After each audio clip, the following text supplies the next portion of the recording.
Good morning, नमस्कार। Welcome to my homeopathic channel doctor Roshni's homeo health. आज हम discuss करने वाले हैं एक ऐसा टॉपिक जो अभी ज़्यादातर के पेशेंट्स में देखा गया है। हमारे पास पेशेंट भी बहुत आ रहे हैं जो suffer from thyroid disease. Thyroid disease क्या है, क्यों होता है और उसकी ट्रीटमेंट क्या है, उसका इन्वेस्टिगेशन क्या होता है और उसका treatment in homeopathy it's possible or not. Then another queries from patient से जो भी प्रश्न आए हैं या आने वाले हैं, उनके सवाल और उनके जवाब, ये सब आज मैं यहाँ पे डिस्कस करने वाली हूँ। सो हाइपोथायराइडिज्म, थायराइड डिसीज ये एक ग्रंथि है, हमारे गले में स्थित है। That is thyroid gland. ये थायराइड ग्लैंड T3 T4 नामक हार्मोन सिक्रेट करता है। ये हार्मोन कंट्रोल किया जाता है हमारे मस्तिष्क में जो है पिट्यूटरी ग्लैंड सिक्रेट करती है thyroid stimulating hormone, that is TSH। So when there is यानी जब भी T3 T4 हार्मोन्स अपनी थायराइड ग्लैंड के जब डिस्टर्ब हो जाते हैं तो पिट्यूटरी ग्लैंड उसको मेंटेन करने में या कंट्रोल करने में हेल्पफुल रहती है। ऐसे ही साइकिल चलती रहती है। अगर T3 T4 में कुछ अनबैलेंस हुआ, हार्मोन्स अनबैलेंस हुए थायराइड ग्लैंड के, तो pituitary gland controls over it. Then इसका कॉज क्या है, क्यों होता है, लेकिन दिस इज़ अननोन क्योंकि ये एक ऑटोइम्यून डिसीज़ है। ये बहुत सारे ऑटोइम्यून डिसीज़ में से एक ऑटोइम्यून डिसीज़ माना जाता है थायराइड डिसीज़। सो थायराइड डिसीज़ के लक्षण क्या है, क्यों होता है और कैसे सफ़र होते हैं पेशेंट। थायराइड डिसीज़ ऐसा डिसीज़ है कि कुछ एक पेशेंट को दिन ब दिन थकावट महसूस होने लगती है। सुबह से लेकर शाम तक जो भी वो रोज़मर्रा के काम कर रहे थे वो अभी अच्छे से कर नहीं पा रहे हैं, ठीक से कर नहीं पा रहे हैं, जल्दी थकावट महसूस होती है और जल्दी ही थक जाते हैं, फटीग बोलते हैं उसको। तो ऐसे में पेशेंट को पता ही नहीं चलता, 4-5 महीनों से मैडम वही थकावट है, ये है। तो ये है first symptoms, sign of that thyroid disease. फिर जैसे जैसे थायराइड डिसीज बढ़ते जाता है, पेशेंट को पता ही नहीं चलता कि अपन ये डिसीज से सफ़र हो रहे हैं। फिर जैसे जैसे बढ़ते जाता है तो थायराइड डिसीज जैसे ही थायराइड डिसीज बढ़ता है तो वेट गेन होने लगता है, वेट गेन मोटापा बढ़ने लगता है। मोटापा ऐसे बढ़ता है जैसे जनरलाइज मोटापा नहीं रहता है। मेनली अगर एब्डोमेन बढ़ेगा, हिप्स बढ़ेंगे या तो चेस्ट साइज बढ़ेगा, तो इसे जनरलाइज वेट गेन नहीं होता ये पेशेंट्स में। देन जैसे ही थायराइड अगर लेवल और बढ़ जाती है, कम या ज़्यादा होता है, तो पेशेंट्स में देखा जाता है कि स्किन 5-6 महीनों में स्किन उनकी रफ ड्राई, बोलते हैं ना जान नहीं होती है स्किन में, ऐसी रफ ड्राई स्किन देखी जाती है। उसके वजह से वहाँ पे वाइट स्पॉट्स भी डेवलप होने लगते हैं, उसको विटिलिगो बोलते हैं। सो इस तरह से वो स्किन में अफेक्ट करता है।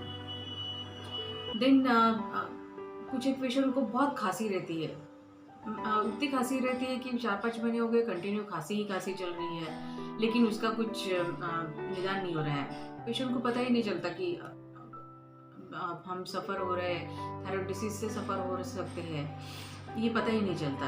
वो खांसी के बाद जाते हैं, लंग्स का एक्सरे निकालते हैं, CT स्कैन निकालते हैं, तब जाके उनको पता चलता है कि लंग्स में पानी भरा है या दैट इज़ प्लूरिजी बोलते हैं। तो ये सब चीज़ें उनको रिलेटेड टू थायराइड डिसीज। तो जो भी पेशेंट को ये प्रॉब्लम्स होती है या सिम्टम्स दिखाई देते हैं, तो अब वो अगर डॉक्टर के पास जाते हैं तो इसको डायग्नोज करने में हेल्प होती है। सो ये हो गया weight gain. And then patient का चेहरा सूजा-सूजा लगने लगता है, आँखों के नीचे बहुत सूजन आने लगती है, बहुत भारीपन लगता है। उसी के साथ पेशेंट के इतने बाल झड़ते हैं मैडम, गुच्छों-गुच्छों में बाल झड़ रहे हैं। मोस्टली जब बाल झड़ते हैं तो पेशेंट हमारे पास आते हैं कि मैडम बहुत ज़्यादा हेयर फॉल हो रहा है, ये क्यों हो रहा है? तो फिर हम लोग उसका केस टेकिंग लेके जो मेन कारण है उसका, अगर थायराइड डिसीज़ से रिलेटेड होगा तो हम लोग इन्वेस्टिगेट करके लैब टेस्ट करवा के हम लोग फिर उनको डायग्नोसिस होता है और फिर हम लोग वैसे ट्रीटमेंट स्टार्ट कर देते हैं। वेट गेन की वजह से ये पेशेंट्स है, ये हमेशा थके-थके से ही महसूस करते हैं। मॉर्निंग में अगर बराबर नींद भी हुई है, फिर भी मॉर्निंग में फ्रेश नहीं उठ पाते हैं। उनको फ्रेश फीलिंग नहीं रहता है, कुछ काम करने की इच्छा नहीं होती है, सुबह उठ के भी दे आर लेथार्जिक एंड वैसे ही उनका वेट गेन की वजह से इरिटेबिलिटी, जैसे चिड़चिड़ापन, देन कुछ पेशेंट तो डिप्रेशन में भी चले जाते हैं।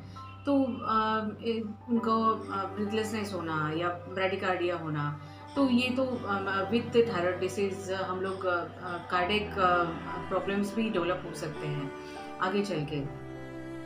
देन ये थायराइड डिसीज़ है, ये हाइपोथायराइडिज्म या हाइपरथायराइडिज्म, ये डिसीज़ सिर्फ फीमेल्स में ही होता है? नहीं, ऐसा नहीं है।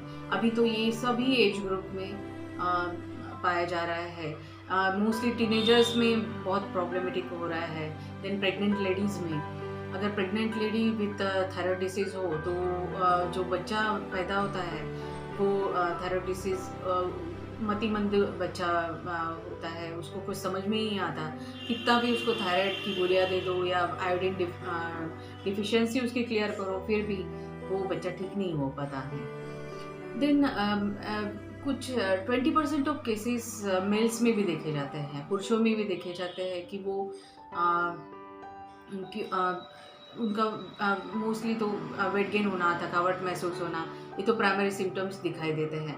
लेकिन उनमें एक मेन प्रॉब्लम हो जाता है, जैसे जैसे अगर थायराइड डिसीज़ बढ़ता है या अगर वो डायग्नोस नहीं हुआ तो इनफर्टिलिटी की तरफ जाते हैं, यानी बच्चा पैदा करने में उनको मुश्किल होती है, मेल और फीमेल बोथ में। सो स्पर्म काउंट्स कम हो जाते हैं मेल्स में। तो ये सब चीज़ें थायराइड डिसीज़ में ऐसे सिम्टम्स दिखाई देते हैं पेशेंट के।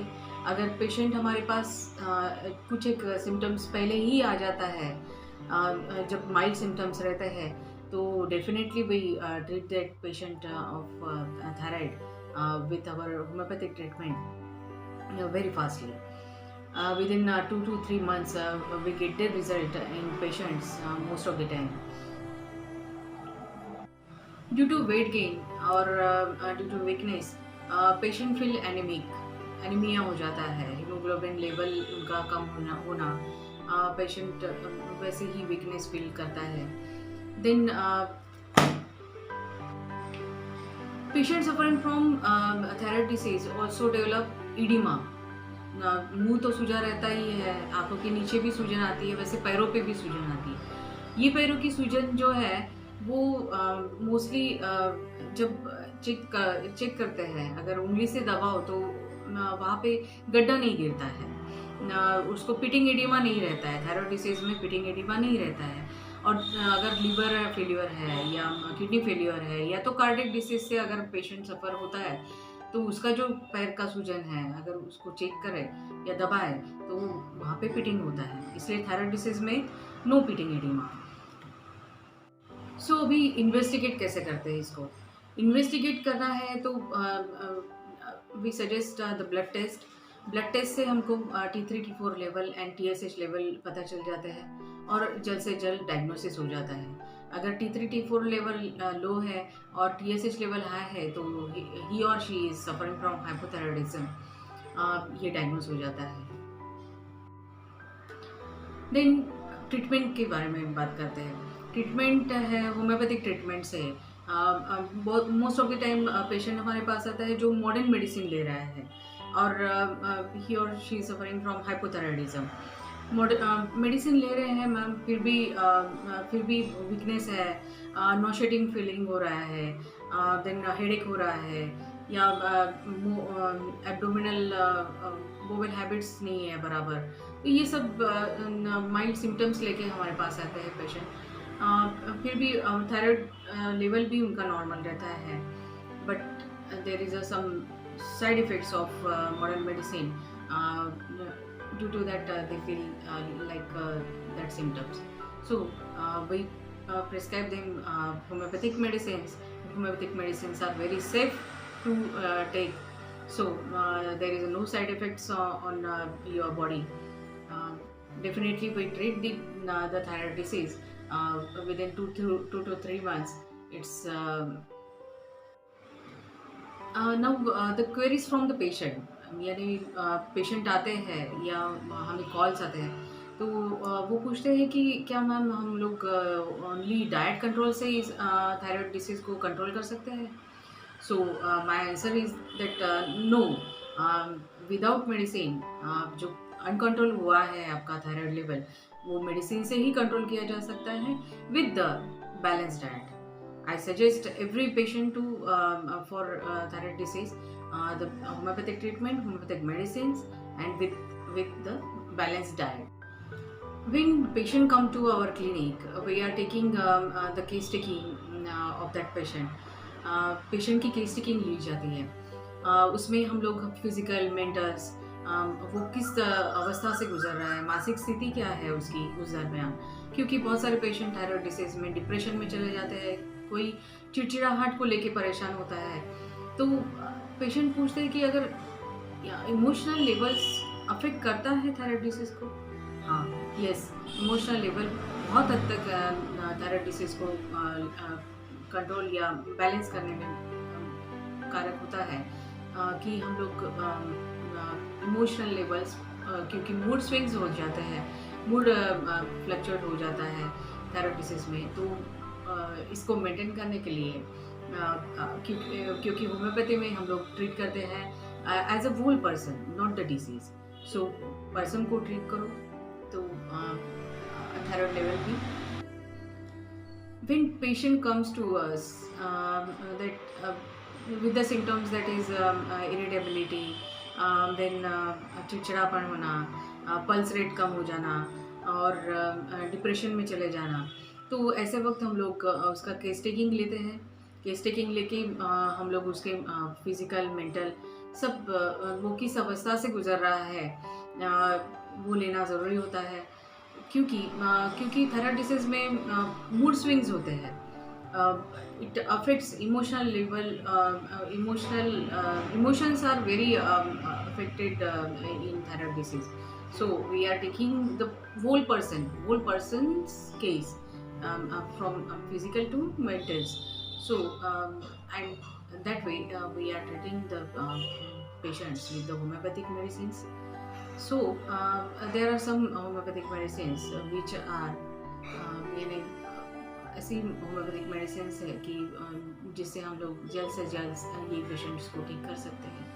कुछ एक नाम है, जैसे थायरोडिनम है, आयोडिनम है, देन कैलकेराफ्लोर है, और अनादर और बहुत सारी मेडिसिन है जो पेशेंट के हिसाब से, पेशेंट की मानसिक अवस्था के हिसाब से हम लोग उसको प्रिस्क्राइब करते हैं.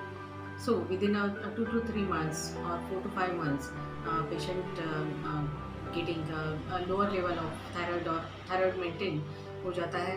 और पेशेंट और कुछ एक पेशेंट का तो थायराइड भी दैट इज मॉडर्न मेडिसिन भी बंद हो चुका है. सो आज का ये टॉपिक यहीं पे एंड करते हैं. फिर से मुलाकात होगी.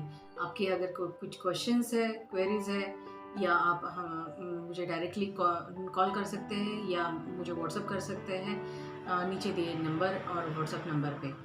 अगर मेरा ये वीडियो आपको पसंद आया हो तो please like, share and subscribe my channel.